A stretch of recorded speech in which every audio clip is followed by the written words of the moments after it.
take that as a good thing. I dropped out of college for a reason, so I'm not really going to do that math. Well, disaster struck. And I don't know how we're going to get out of this situation, to be honest with you. My Jeep's on fire!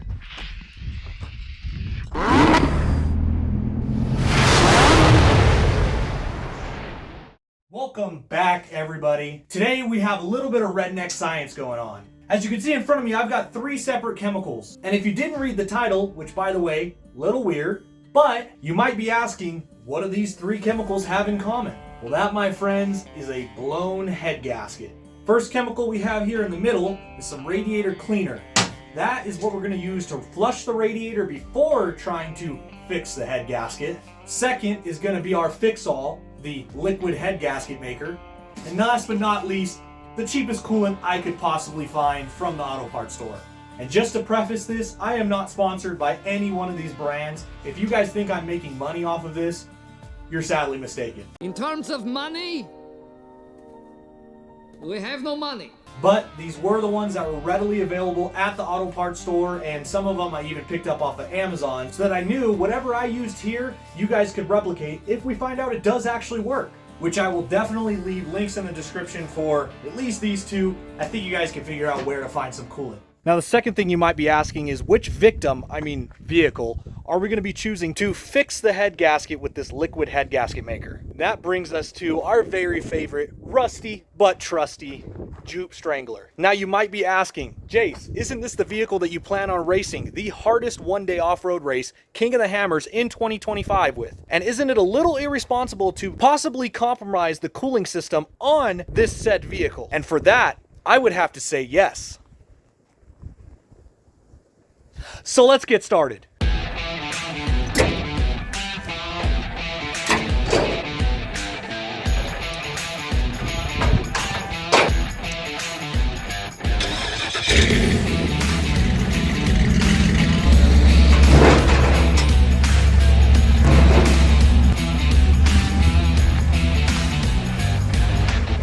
Alright, I'll put some of your guys' minds at ease that are concerned about what I'm doing to this vehicle right here. First off, I will say I will be fixing the head gasket properly in the near future. But I'll say, number one, I have always been curious if stuff like liquid head gasket actually does anything or if it's all just snake oil. And number two, the other thing I noticed on the last trip when I went out to Glamis with the Fab Rats and Merlin's Old School Garage for Merlin's birthday bash is that this thing was running extra cool, which means that the thermostat on this thing is no good. And one main concern people have about using liquid head gasket that I've seen online is that it gunks up your thermostat. Since I have to replace it anyways, I plan on running it with the liquid head gasket for a little bit and then changing the thermostat anyways. I'll also say if you did see my video at Merlin's birthday bash in Glamis, you will know that we lost the drain plug on this cheap radiator. So I'm gonna have to drain all the fluid anyways. I thought, hey, why not do a little bit of redneck science while we're at it? Kill 2 birds with 1 stone. So that brings me to how we're gonna go about actually testing the liquid head gasket maker.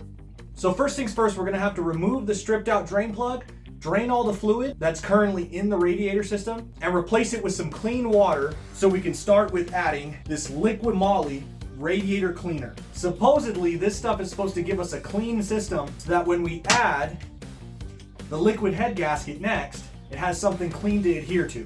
After the radiator cleaner, we're gonna go ahead and dump all that fluid again and replace it with some fluid with the liquid head gasket maker. We'll go over the steps that it says on the back of this bottle that we're supposed to do when that happens. But for right now, we'll just leave it at step 3 being draining this out of the radiator and replacing it with some clean coolant.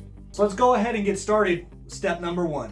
We're gonna go ahead and try to attempt and catch as much of the fluid as I possibly can, but I can't promise anything. And luckily, this is my own driveway, so I don't care that much.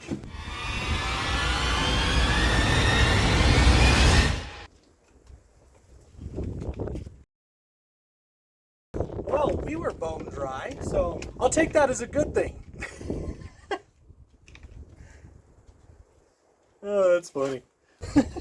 Well, so much for recovering it, but must have leaked out on the back of the semi truck over the last few days in between me getting back from my trip and unloading it. Now I plan on putting a better, probably brass fitting in place of this with a petcock so it makes it easily serviceable in the future. But for right now, I'm just gonna use this stainless steel pipe plug with some Teflon tape so I know that it doesn't leak.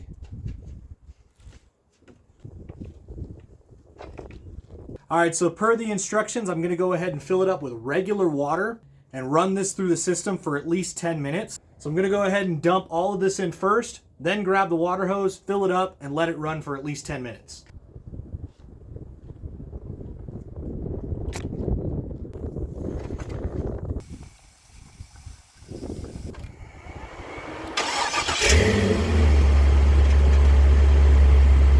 Well, I got a little bit of water in my face, but we're gonna go ahead and keep an eye on the temperatures and let this thing run for at least 10 minutes per the instructions on the bottle, and I'll be back with you just like this. All right, so now we're back and it's actually a fresh new day. I had to give the jupe strangler enough time to cool off before I dump the rest of the fluid out because we need to get all that cleaning solution out so we can move on to the liquid head gasket part of this video. So without further ado, let's just get to it. All right, so this time around, we're pretty confident that there's actually gonna be fluid in it this time. So we're gonna use this bucket to try to catch as much of the fluid as we can so we can dispose of it correctly and also to be able to see if that cleaning solution did its job because this fluid should come out pretty rusty brown if it did.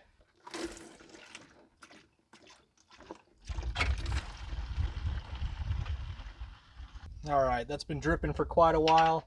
So we're gonna go ahead, plug that back up and take a look at what this fluid looks like.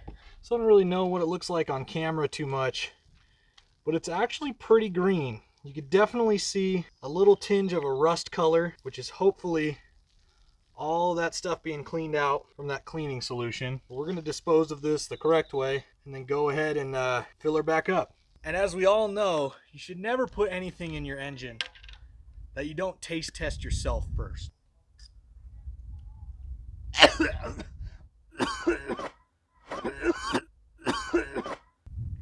Tastes like lemon.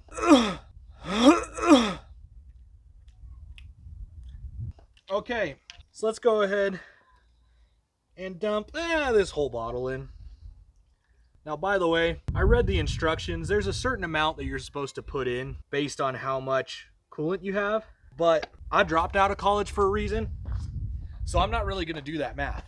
Instead, we're going to make sure it's nice and sealed up. So the next step, of course, is just filling it up with water.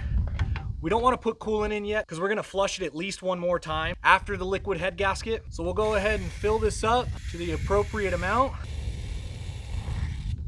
Oh, she's foaming. She's filled up. We're going to go ahead and cycle it on for a little bit. Make sure that she's completely full.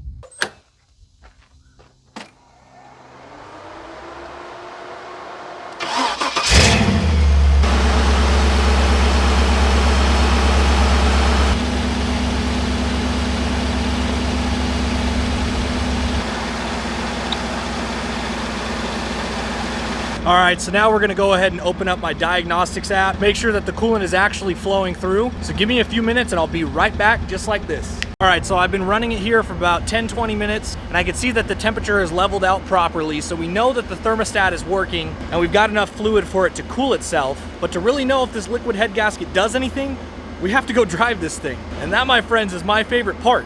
So let's go ahead and load up. We're gonna head right behind the house. Go have some fun for a little bit.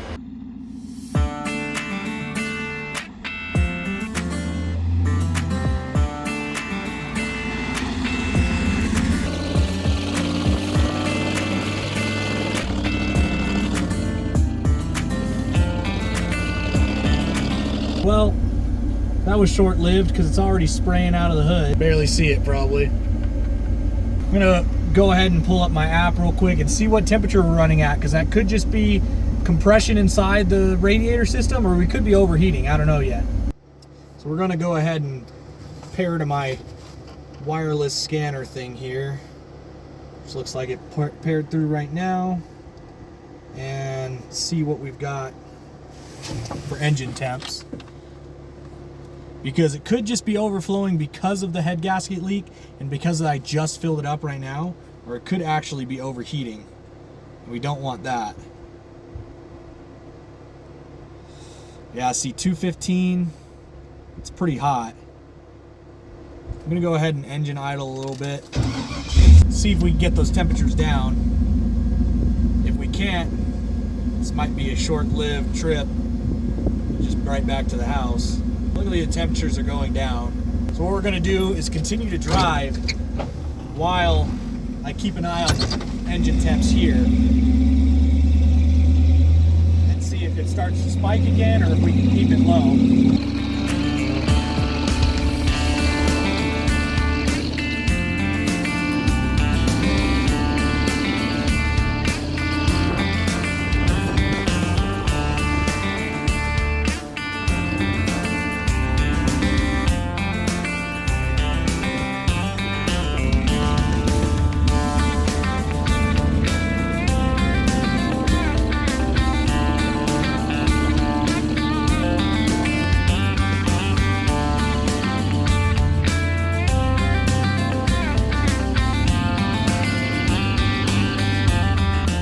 So we're sitting back up at 220 right now, 219.2 exactly, which in my opinion is quite a bit hot.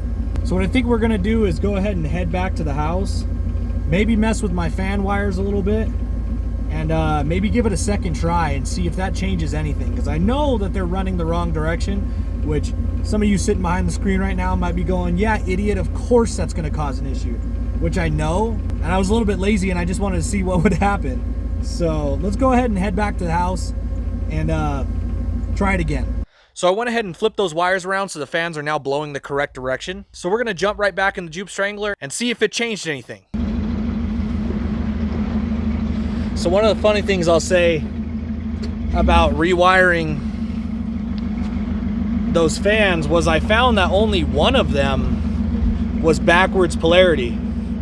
So if you ever get any of those cheap Chinese Amazon radiators with the radiator fans included, make sure you check polarity on both of the fans, because I did the right side one first and that one was the correct polarity, so I wired the driver's side one second just to match. Turns out they were not wired the same.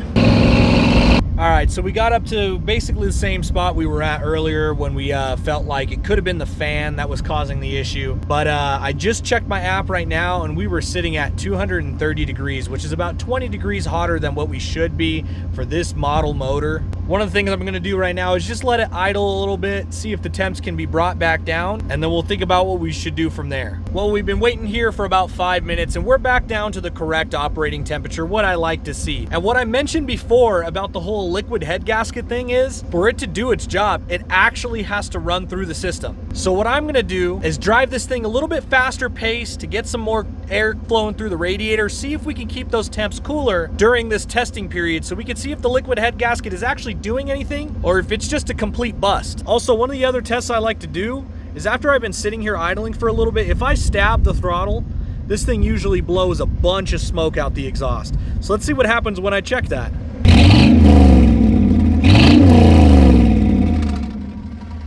Nothing new there. Nonetheless, let's go drive this thing. It's a beautiful day today, and it's been a while since I've actually been able to come out and mess around behind the house.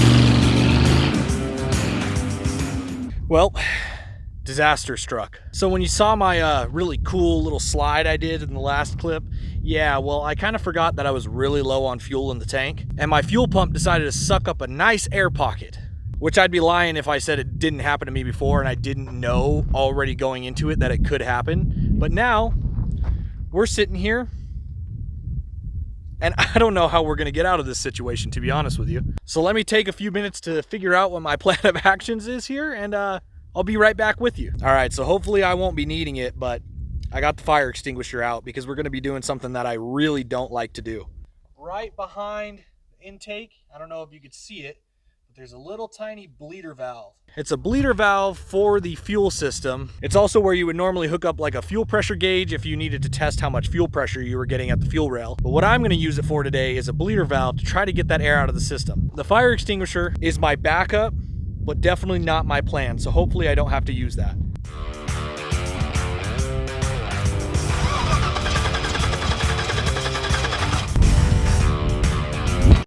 Did you wash your ass today? Stupid tripod.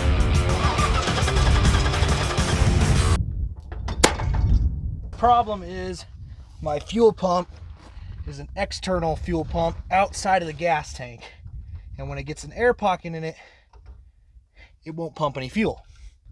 So what I'm going to try to do is loosen one of the fittings on the back end of the fuel pump, see if I could get some gas to get through it. I'm pretty sure the previous plan that I was talking about before would work, because I've had to do it in the past, but I really don't want to set this thing on fire, and I really don't want to be the cause of the next great California forest fire. Overnight, fast-moving wildfires outside of LA, leaving residents fleeing for their lives. All right, it looks like it cracked it loose. Try to not get too much fuel on myself. We're gonna tighten it back up. See what happens. Ugh. Gasoline in my mustache.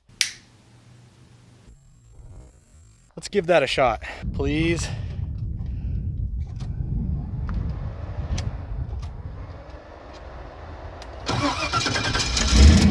Oh, yes. Okay, I'm keeping that one in the book because that is way less sketchy than doing what I was doing up there. Okay, so I don't know if you guys saw earlier, but when I shook the Jeep around, my fire extinguisher fell over, and I can hear it hissing now, which means in due time this thing is going to be out of pressure.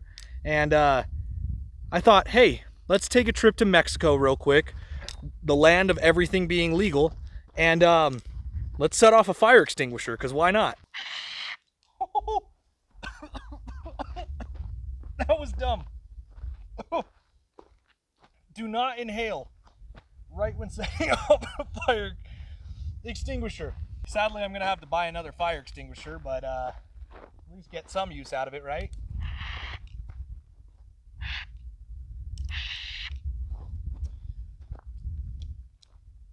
Fire extinguishers don't taste good. You know how easily I could clickbait this video too? I could be like, oh no guys, my Jeep's on fire. But I wouldn't do that to you. Or would I? Only way you'll tell is if you saw the intro of the video.